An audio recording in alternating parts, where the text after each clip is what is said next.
Welcome to Bus Driver Life. My name is Kiwan. I've been a bus driver for a long time. I've driven school buses and I currently drive public transit buses in California. So in this video, we're going to take a look at a passenger complaint to a particular transit system, Translink BC. This is on Twitter. So this passenger tweeted a complaint about a bus driver. So let's take a look at that tweet and let's see what the passenger complaint is / was, because this already happened. Thanks, Captain Obvious.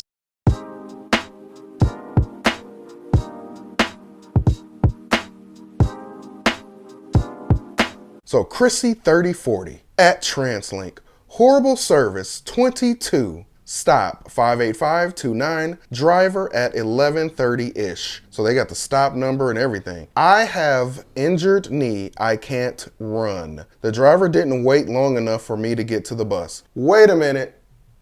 I have an injured knee and I can't run. The driver didn't wait long enough for me to get to the bus. Okay, so this person was not at the bus stop. They were trying to get to the bus stop. The bus was already there, probably had served that bus stop already. And once they served people that were at the bus stop, the bus probably took off. So the person is saying they had a knee injury. How dare a bus driver leave a passenger that is walking towards the bus, not at the bus stop, but walking towards the bus with a knee injury? Because we all know that us bus drivers can just look in that mirror and just tell like, that person has a knee injury. I mean, sometimes it's visible, sometimes it's not. I don't know. I don't know the extent of your injury, like if you have some sort of brace on your knee or whatever. I don't know. Might not even be able to see all those details through the mirror, depending on how far away from the bus you were. So this person is filing a complaint or tweeting a complaint on Twitter. Why am I pronouncing it like that?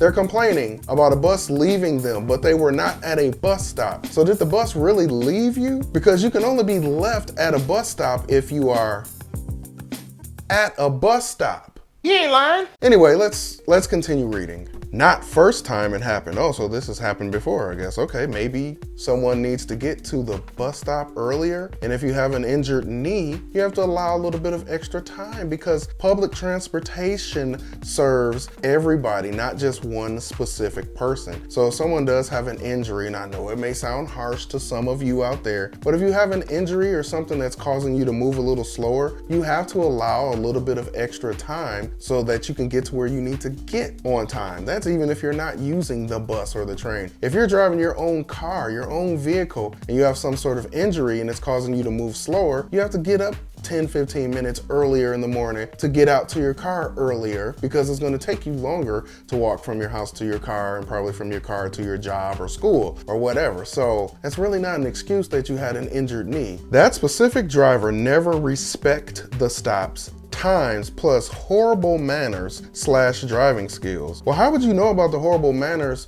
/ driving skills if you are claiming that this bus never waits for you? Have you actually caught this bus to witness what type of manners the bus operator has and what the driving skills are? Like, they're really trying to throw this bus driver under the bus. Don't ever do that again.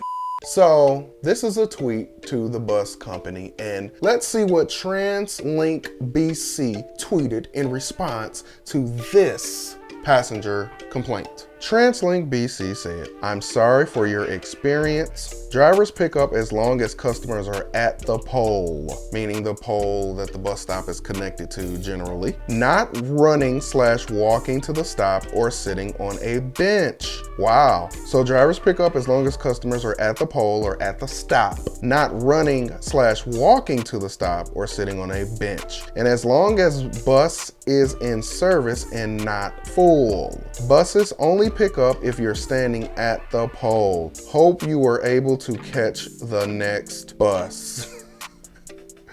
This person was definitely early for the next bus. Shout out to Bus Driver Do on Instagram. I follow him. He's a hilarious bus driver from Philadelphia. But anyway, that's the harsh reality that a lot of passengers do not want to accept, and they call bus drivers jerks for that. Why didn't you wait for me? I was running. I was only 8 miles behind you. Why didn't you wait on this person or that person? That person was over there, and another person was over there, and you didn't wait. The bus stop is right here, but they were way over there, and and you should have waited. Listen, the harsh reality is, and I was even taught this in training for both transit systems that I have driven for, our job is to service the bus stops, not to service 2 blocks behind us, 2 blocks over there, a block over there. Our job is to service people at the bus stops. If you can get to that bus stop while we are still there servicing the bus stop, then you'll catch the bus. However, if we are done servicing that bus stop, meaning people have gotten off, people have gotten on, and we've closed our doors and we're preparing or have started to move away from that bus stop, you have pretty much missed the bus. And the bus driver is not wrong for not waiting. You ain't lying. We are serving a large group of people. So unfortunately, bus operators generally are not able to accommodate each and every single little extra situation that falls outside of the umbrella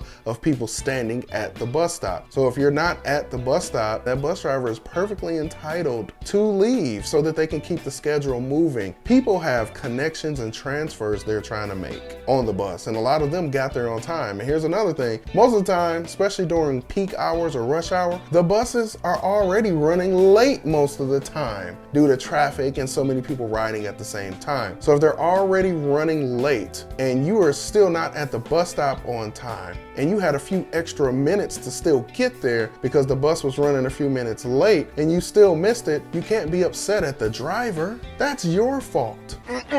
No, no, no, no, no. And listen, I've taken the bus before. I've missed buses before. I've had to run for buses before way back in the day. So I know how it feels to miss a bus. So I'm not saying like you shouldn't be irritated and you should be like, yes, I missed that bus. All right. But I'm just saying, you need to refocus your energy and your anger where it needs to be focused at, not the bus driver. So bus drivers do not have to wait for people running. Now, I understand this is just from Translink BC, but I should say this, in a lot of cases, bus drivers are not required to wait for runners. If there are any bus operators watching this, if it's a policy at your transit system that you are required to wait for any runners, please let me know in the comments below. Now, let me say this on a side note. Bus drivers will wait for runners sometimes. I've waited for people running before. I've accommodated people that like at the last minute just ran out of nowhere, and I'm like, oh, okay, I'll stop and let you on. So I'm not saying bus drivers are never gonna stop and wait for you. What I'm trying to say is that bus drivers are not, in most cases, required to wait for runners. We are required to service the bus stops, the designated bus stops. So, let me know what you think in the comments below. And if you've enjoyed the video, or maybe even if you didn't enjoy everything I was saying, consider subscribing and sharing and liking the video. Thank you so much for watching Bus Driver Life.